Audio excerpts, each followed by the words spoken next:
ರಂಜಾನ್ ಹಬ್ಬದ ಶುಭಾಶಯಗಳು.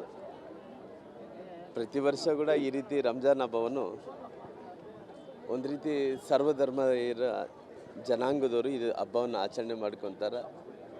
ಒಂದು ಕಡೆ ಮೊನ್ನೆ ಯುಗಾದಿ ಮುಗೀತು, ಇವತ್ತು ರಂಜಾನ್ ಆಗ್ತಾಯಿದೆ. ಹಂಗಾಗಿ ಬಹುಶಃ ಈ ಭಾಗದಲ್ಲಿ ಸರ್ವಧರ್ಮೀಯರು ಸಮುದಾಯಗಳು ಸೇರಿ ಮಾಡ್ತಿರೋಂಥ ಹಬ್ಬ ಆಗಿರೋ ಕಾರಣ ಒಂದು ಕಡೆ ಎಲ್ಲ ರೀತಿಯಲ್ಲಿ ಸುಖ, ಶಾಂತಿ, ಸಮೃದ್ಧಿ ಎಲ್ಲವನ್ನೂ ಸಿಗಲಿ. ಭಗವಂತ ಅವ್ರು ಏನೇನು ದೇವರು ಪ್ರಾರ್ಥನೆ ಮಾಡಿ ಅವ್ರು ಏನೇನು ಸಂಕಲ್ಪನ ಮಾಡಿದ್ದಾರೆ ಎಲ್ಲ ಸಂಕಲ್ಪವನ್ನು ಆ ದೇವರು ಈಡೇರಿಸೋಂಥ ಕೆಲಸ ಮಾಡಲಿ. ಭಗವಂತನಲ್ಲಿ ನಾವು ಕೂಡ ಪ್ರಾರ್ಥನೆ ಮಾಡೋದಿಷ್ಟೇ. ಸಮೃದ್ಧಿ ಅಂದರೆ ಇವತ್ತು ಬರಗಾಲಿದೆ. ಈ ಬರಗಾಲದಲ್ಲಿದ್ದಂಥ ಜನರಿಗೆ, ರೈತರಿಗೆ ಮತ್ತು ಬಡವರಿಗೆ ಅನುಕೂಲ ಆಗಬೇಕು. ಜೊತೆಲಿ ಬರಗಾಲದಲ್ಲಿದ್ದಂಥ ಎಲ್ಲ ಸಮಸ್ಯೆಗಳನ್ನು ಪರಿಹಾರ ಆಗಬೇಕು ಅಂದೇಳಿ ದೇವರಲ್ಲಿ ನಾನು ಪ್ರಾರ್ಥನೆ ಕೂಡ ಮಾಡ್ತೀನಿ. ಹಾಗಾಗಿ ಇವತ್ತು ಲೋಕಸಭಾ ಕ್ಷೇತ್ರದ ಭಾರತೀಯ ಜನತಾ ಪಾರ್ಟಿಯ ಅಭ್ಯರ್ಥಿಯಾಗಿ ಪ್ರಚಾರವನ್ನು ಮಾಡ್ತಾಯಿದ್ದೀನಿ. ಎಲ್ಲ ಕಡೆ ಹೋದಲ್ಲೆಲ್ಲ ಕೂಡ ಒಳ್ಳೆ ಸ್ಪಂದನೆ ಸಿಗ್ತಾಯಿದೆ. ಜೊತೆಲಿ ನರೇಂದ್ರ ಮೋದಿಜಿಯವರ ಅಲೆ ಭಾಳಷ್ಟು ದೊಡ್ಡ ಮಟ್ಟದಲ್ಲಿ ಬೀಸ್ತಾ ಇದೆ.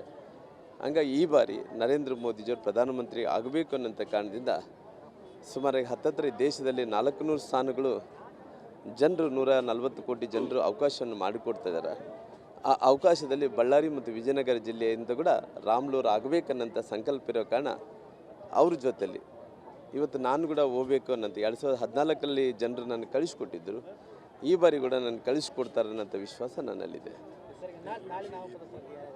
ನಾಳೆ ನಮ್ಮ ನಾಮಪತ್ರ ಸಲ್ಲಿಸುವಂಥ ಕಾರ್ಯಕ್ರಮದಲ್ಲಿ ರಾಜ್ಯಾಧ್ಯಕ್ಷರಾದಂಥ ಸನ್ಮಾನ್ಯ ವಿಜೇಂದ್ರವರು, ನಮ್ಮ ಜನಾರ್ದನ್ ರೆಡ್ಡಿಯವರು ಧರ್ಮಪತ್ನಿ ಲಕ್ಷ್ಮೀ ಅರಣವರು, ನಂತರ ನಮ್ಮ ಶಾಸಕರಾದಂಥ ಮಾಜಿ ಮಂತ್ರಿಗಳಾದಂಥ ಆನಂದ್ ಸಿಂಗ್ ಅವರು, ಮೈತ್ರಿಯ ನಮ್ಮ ನಾಯಕರಾದಂಥ ಸನ್ಮಾನ್ಯ ಶಾಸಕರು ನೇಮರಾಜ್ ನಾಯಕರು, ಸುರೇಶ್ ಬಾಬು ಅವರು, ಮತ್ತು ಸಂಡೂರಿನ ಮಹಾರಾಜ್ ಅವರು, ದಿವಾಕರ್ ಅವರು, ಅನೇಕ ಮಂದಿ ನಮ್ಮ ಎಲ್ಲ ಮಾಜಿ ಶಾಸಕರು, ಹಾಲಿ ಶಾಸಕರು, ಸ್ಪರ್ಧೆ ಮಾಡಿದಂಥವ್ರು, 3 ಪಾರ್ಟಿಗಳು ಮೈತ್ರಿ ಆದಂಥ ಎಲ್ಲ ನಾಯಕರು ಕೂಡ ಆ ಕಾರ್ಯಕ್ರಮದಲ್ಲಿ ಪಾಲ್ಗೊಳ್ತಾರೆ.